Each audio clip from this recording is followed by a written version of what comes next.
Hello. അപ്പൊ ഞാൻ വീട്ടിൽ വന്നിട്ട് എവിടെ അങ്ങനെ പോയില്ല. അപ്പൊ ഇന്ന് എല്ലാവരും കൂടി ഒന്ന് ജസ്റ്റ് പുറത്തു പോകാന്ന് ഓർത്തു. ഇതാണ് എന്റെ ഔട്ട്ഫിറ്റ്. ഞാൻ മാക്സിന്ന് മേടിച്ചാണ്. ഫുൾ ബട്ടൺ ആയതുകൊണ്ട് നമുക്ക് ആഫ്റ്റർ ഡെലിവറിയും യൂസ് ചെയ്യാൻ പറ്റും. ഇതാട്ടോ എന്റെ സിസ്റ്റർ. അപ്പൊ ഞങ്ങൾ 4 പേരും കൂടിയാണ് പോയത്. ഞാനും ഹസ്ബൻഡും സിസ്റ്ററിന്റെ ഹസ്ബൻഡും കൂടിയാണ് പോയത്. അപ്പോൾ കുറെ ദിവസമായിട്ട് അങ്ങനെ എവിടെ പോവാത്തതുകൊണ്ട് തന്നെ ഇന്ന് നമ്മൾ ഓർത്ത് വന്നാൽ പുറത്തുപോയി ഫുഡൊക്കെ കഴിക്കാമെന്ന്. അപ്പൊ നമ്മൾ ലുലു പോയി. അങ്ങനെ പുറത്തുനിന്ന് വീഡിയോസൊക്കെ എടുക്കാൻ എനിക്ക് നല്ല ചമ്മലുണ്ട്. പക്ഷേ ഇങ്ങനെയൊക്കെ പഠിക്കാം. അങ്ങനെ ഓരോ ഫുഡൊക്കെ ഓർഡർ ചെയ്ത്, പക്ഷെ വിശപ്പ് കാരണം ഒന്നും വീഡിയോ എടുക്കാൻ പറ്റിയില്ല. ഇത് വന്നിട്ട് നെക്സ്റ്റ് ഡേ വീട്ടിലുള്ള വീഡിയോ ആണ്. ഞാൻ പറഞ്ഞില്ലേ എന്റെ വീട്ടിൽ ഒരുപാട് പൂച്ചയുണ്ടെന്ന്. അപ്പൊ ഞാൻ ഓരോരുത്തരെ കാണിച്ചു തരാം. ഫസ്റ്റ് വൺ ചുന്തു, ഇത് നണ്ണു, ഉണ്ണിമോള്, അങ്ങനെ കുറെ പൂച്ചയുണ്ട് കേട്ടോ.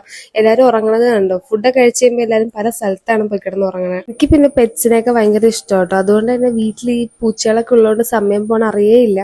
അപ്പൊ അങ്ങനെയൊക്കെയായിരുന്നു അന്നത്തെ ദിവസം വന്നിട്ട്. അത്രേ ഉള്ളൂ. See next video. ബൈ.